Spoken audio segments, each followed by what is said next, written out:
Selamat datang di acara Bel Kata. Belajar katekismus anak. Tujuannya apa sih kita ikut Bel Kata? Nah, tujuannya adalah supaya kita lebih mencintai Tuhan dan firman-Nya. Teman-teman yang di rumah udah siap semua belum? Ayo semuanya duduk yang manis ya. Lipat tangannya. Terus telinganya dibuka. Siap-siap, kita mau sama-sama melihat dan menonton Bel Kata. Re. Iya Git. Kita kan udah dengarkan Bel Kata yang bahas hukum 1 sampai hukum 10. Rasanya aku gak bisa deh melakukan tuntutan hukum Taurat dengan sempurna deh, Re. Iya Git, aku juga masih banyak bolongnya. Aku udah coba mentaati satu hukum, tapi masih melanggar yang lain. Iya, Re. Bayangin ya, ibadah sekolah minggu streaming aja aku tergoda loh buat gak serius. Baca Alkitab juga suka bolong-bolong. Aku suka males banget loh, Re. Iya Git, gimana nih untuk hidup berkenan kepada Allah? Tapi ya Re, aku jadi inget khotbah di sekolah minggu. Orang berdosa tidak bisa memenuhi tuntutan Taurat. Jadi kita memang gak bisa ya Git karena kita orang berdosa. Iya Re, jadi hanya Yesus yang bisa memenuhi Taurat dengan sempurna. Dengan Taurat, justru kita melihat banyak dosa kita. Kita butuh juru selamat ya Git. Betul banget Re, bersyukur ya ada Yesus sebagai juru selamat yang bisa menebus dosa kita. Iya Git. Halo anak-anak sekalian, ketemu lagi di Bel Kata bersama Bu Agustin dan Bu Lani. Tadi dengar nggak tuh Bu Lani? Rere Gita tuh mengingat, 10 hukum itu tuntutannya banyak banget ya. Apakah bisa ya ngikutin dengan sempurna ya? Banyak banget tuh Bu. Nanti misalnya kita bisa taat sama yang satu, nggak taat yang satunya. Iya. Satunya taat, satunya enggak. Gimana tuh? Pusing itu pasti. Aduh iya si Rere Gita sampai bilang, aduh aku ini kok masih banyak bolong-bolongnya. Kadang-kala aku nih Kristen apa bukan ya? Masa ikut kebaktian kadang-kadang juga ada ngantuk. Terus baca Alkitab bolong-bolong. Jadi aduh dia gelisah tadi Bu tuh. Iya Ibu. tuh tadi ceritanya kayaknya dia ragu. Kira-kira kalau aku banyak bolongnya gini, gimana ya nasibnya? Iya gimana Nasib dong kita katanya masuk. nasibnya nih aku nggak bisa memenuhi 10 hukum itu dengan sempurna sungguh-sungguh. Aduh. Nggak bisa taat 100%. Nggak bisa taat seperti itu. Nah anak-anak sekalian. Nah itu yang dipikirkan Rere Gita ya. Sama semua orang, semua manusia di dunia ini sama. Nah kita dengerin yuk penjelasan Bel Kata hari ini. Apa sih yang dibahas berkaitan dengan 10 hukum Taurat? Kita denger ya. Simak ya baik-baik, pasang telinganya loh. Dede, kita sweet yuk. Yang kalah jawab pertanyaannya ya. Gunting batu kertas. Aku gunting. Aku kertas. Kalau gitu jawab pertanyaan aku ya. Oke.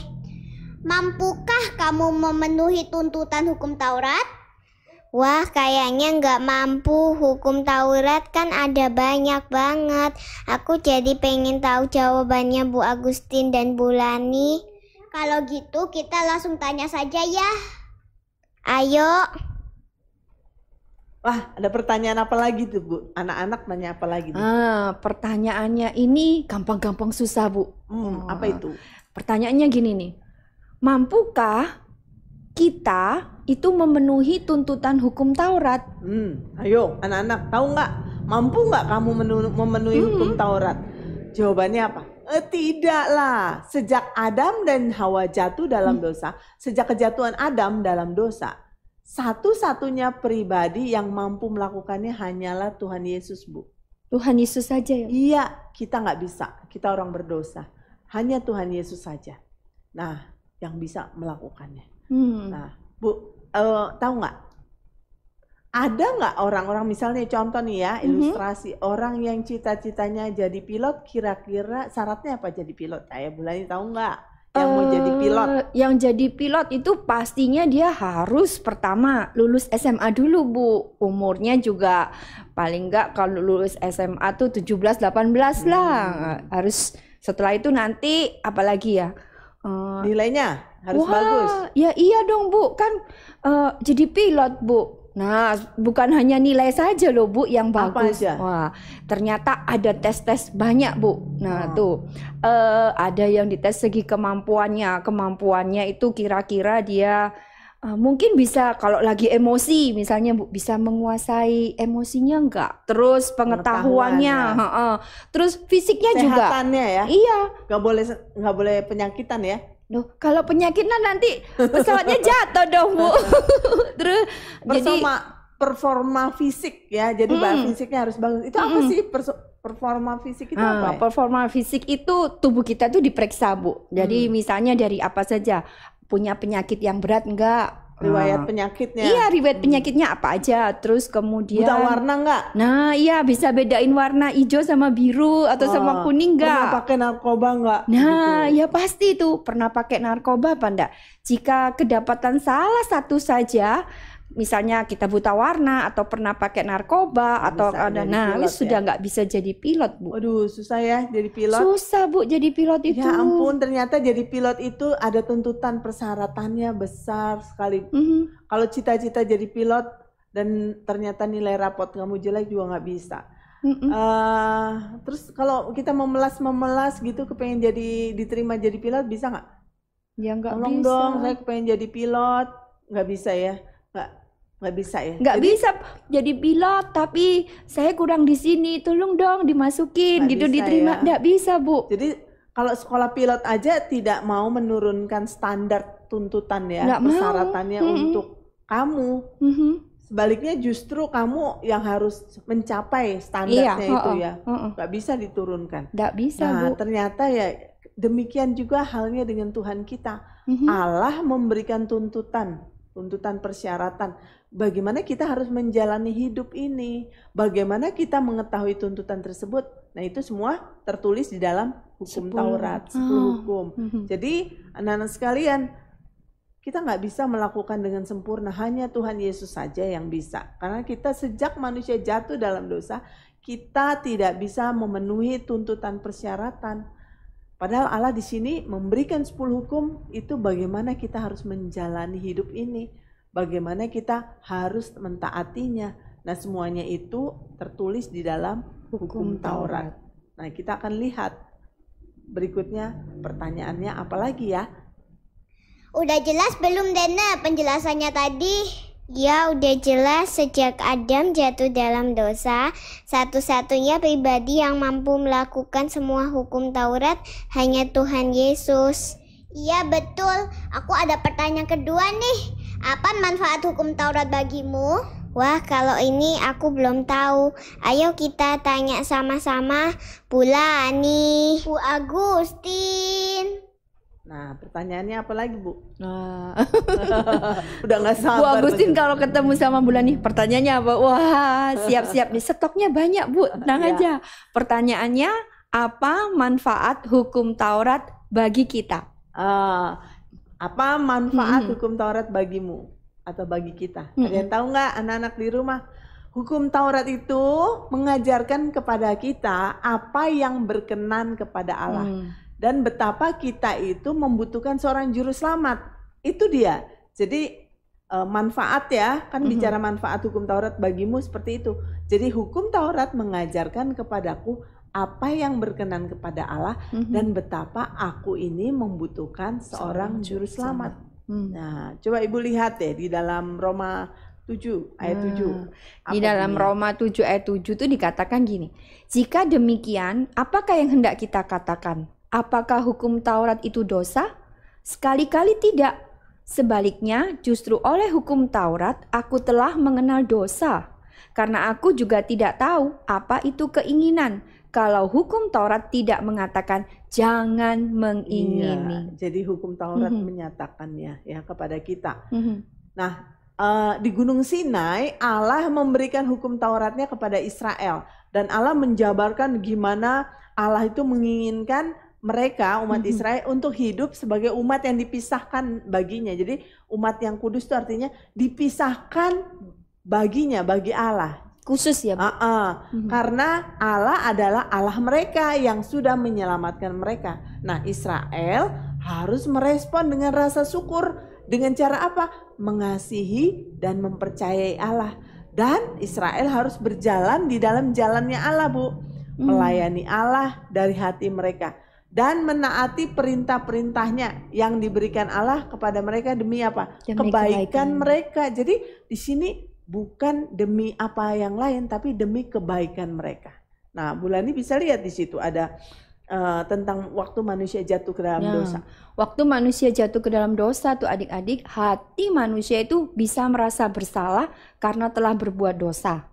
Tetapi ternyata hati yang merasa bersalah itu belum cukup untuk membuat seseorang itu sadar loh dari dosa-dosanya. Untuk itu ia harus belajar hukum Taurat supaya memahami kondisi dosa-dosanya. Dengan demikian ia boleh tersadar dari dosa-dosanya, kemudian bertobat dan memohon pengampunan dari Tuhan. Iya, jadi kalau kita lihat di sini 10 perintah Allah tidak hanya diperuntukkan bagi Israel saat itu, Bulani. Jadi 10 perintah Allah juga ditujukan kan bagi kita semua, bagi semua orang. Dan ini ada 3 manfaat utamanya. Yang pertama, perintah tersebut mengungkapkan karakter Allah. Jadi Allah yang kudus itu menginginkan umatnya itu hidup baginya, dipisahkan untuk hidup benar itu bagi Allah. Dan dari hukum Taurat ini juga kita bisa melihat kehendak Allah. Apa sih yang menjadi keinginan Allah untuk umatnya lakukan? Dan melewati hukum Taurat ini juga kita mengerti bahwa ada penghakiman Allah. Jadi nggak bisa sembarangan ya kita mengenal Allah itu karakternya seperti apa, Allah yang kudus, Allah itu kehendaknya seperti apa, Allah itu bisa marah, bisa menghakimi kepada orang-orang yang tidak mentaatinya. Nah kayak gitu Bulani. Jadi Bulani kalau mengerti hukum Taurat, Bulani akan ngerti, oh karakter Allah seperti ini ya, Allah yang kudus. Allah yang kudus. Ya. Oh kehendak Allah supaya aku hidup benar ya. Terus kalau kita tidak lakukan kebenaran, kita juga akan mendapatkan hukuman dari Tuhan. Nah itu ada penghakimannya. Itu manfaat yang pertama dari 10 hukum ya yang diberikan oleh Allah kepada Israel. Ibu Lani tahu nggak manfaat yang kedua? Manfaat yang kedua apa ya? Adik-adik mau tahu nggak? Nah, manfaat yang kedua, 10 perintah itu menunjukkan kepada orang berdosa tentang dosa-dosa mereka, mengarahkan kepada Kristus yang menaati hukum Taurat dengan sempurna bagi umatnya, sehingga mereka itu boleh memiliki kebenarannya, dan yang menderita sanksi pelanggaran tersebut sehingga mereka dapat diampuni. Ya, jadi Bulani, 10 perintah itu membuat kita orang berdosa ini, kita lihat bahwa kita ini berdosa. Bulani pernah nggak ini ke dokter terus di ronsen, tahu ronsen ya? Tahu. Nah, misalnya paru-parunya di ronsen, setelah di ronsen dilihat, paru-parunya ini banyak bolong. Wih, tapi di sini waktu ronsen mengatakan kamu ini sakit paru-parunya parah nih, bolong-bolong.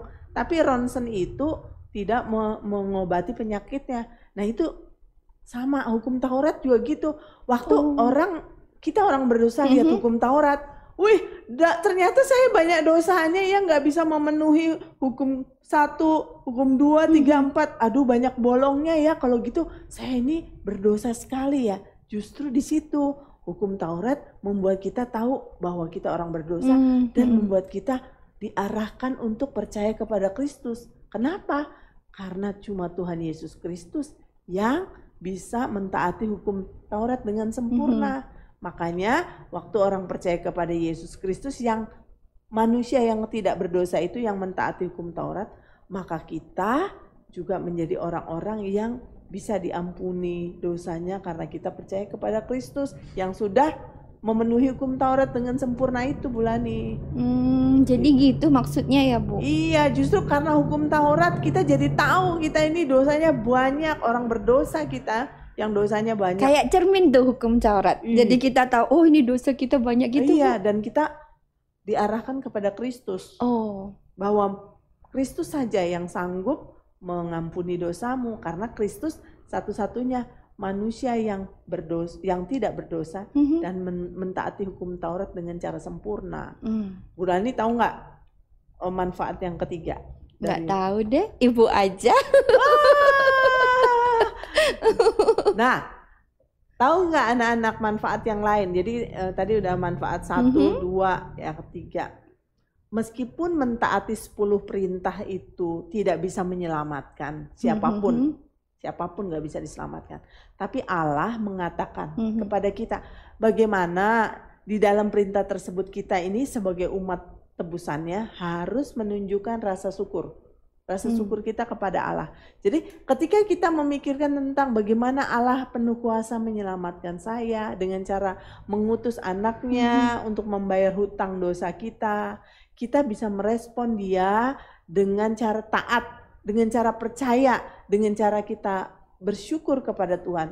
Dan kita akan dimampukan oleh Roh Kudus untuk boleh melakukan apa yang menurut sesuai dengan apa yang Allah mau. Jadi begitu, Bu. Maka di sini hukum Taurat itu menjadi sesuatu yang penting.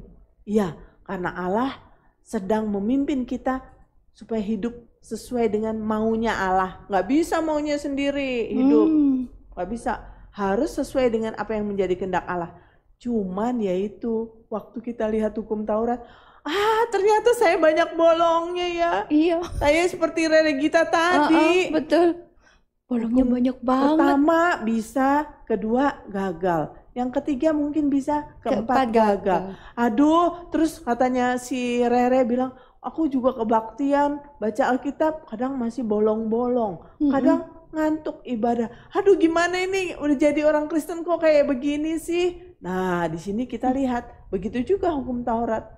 10 hukum sedang membuat kita, ternyata saya nggak bisa ya memenuhi hukum Taurat dengan sempurna. Saya ini ternyata dosanya banyak. Siapa yang bisa memenuhi hukum Taurat? Ada satu yang bisa memenuhi hukum Taurat. Yesus Kristus. Ya, manusia Yesus Kristus itu yang bisa memenuhi hukum Taurat dengan sempurna. Nah, makanya Bulani, hukum Taurat itu membuat kita sadar kita itu meskipun kita misalnya mentaati gitu, kita nggak bisa diselamatkan karena mentaati hukum Taurat itu. Tetap kita diarahkan untuk percaya kepada Yesus Kristus yang sudah memenuhi hukum Taurat itu dengan sempurna. Makanya waktu orang percaya kepada Kristus, maka dia mendapatkan pengampunan dosa. Berarti keselamatan di dalam Kristus ya, Bu? Betul, keselamatan di dalam Kristus karena Allah sudah mengutus anaknya yang tunggal yaitu Tuhan Yesus untuk mati di atas kayu salib, membayar hutang dosa kita. Wah, ini berita bahagia loh, Bu. Ya berita kan? sukacita. Berita sukacita sekali anak-anak. Siapa yang di rumahnya bisa memenuhi 10 hukum Taurat dengan sempurna? Ayo ngaku. Nggak bisa. Wah, nggak berani. Siapa yang berani tunjuk tangan? Bu, Agustin juga nggak berani, turun tangan aja deh. Siapa yang bisa? Nggak bisa. Cuma satu yang bisa, yaitu Yesus Kristus yang bisa memenuhi tuntutan hukum Taurat dengan sempurna. Karena itu, siapa yang percaya kepada Kristus, dia juga akan mendapatkan pengampunan dosa. Karena meskipun kita menaati 10 perintah, tidak dapat menyelamatkan siapapun juga. Kita adalah orang berdosa. Tetap saja Yesus Kristus itu yang membuat kita selamat. Oke, anak-anak sampai sini sudah ngerti belum? Oke, ya. Sampai jumpa di bel kata selanjutnya. Ya. Rere, Ya, tadi denger bel katanya seru nggak? seru banget. Wah, hari ini ada temen kita kan yang ikut bel kata. Iya, tadi nanya-nanya juga kan Grace sama Dene. Iya, seneng banget ya Belkata kedatangan teman-teman baru. Iya. Wah, kita jadi tahu ya Git, karena kita orang berdosa, jadi nggak bisa memenuhi semua tuntutan hukum Taurat itu. Bener banget Re, kita bersyukur ya ada Tuhan Yesus yang mampu melakukan semua tuntutan hukum Taurat itu. Iya, bersyukur juga ada Yesus sebagai juru selamat yang bisa menebus dosa kita. Bener banget Re, teman-teman di rumah karena sudah tahu manfaat hukum Taurat buat hidup kita, lebih rajin ya ikut sekolah minggu dan nonton Belkata. Sampai ketemu di Belkata minggu depan. Dadah!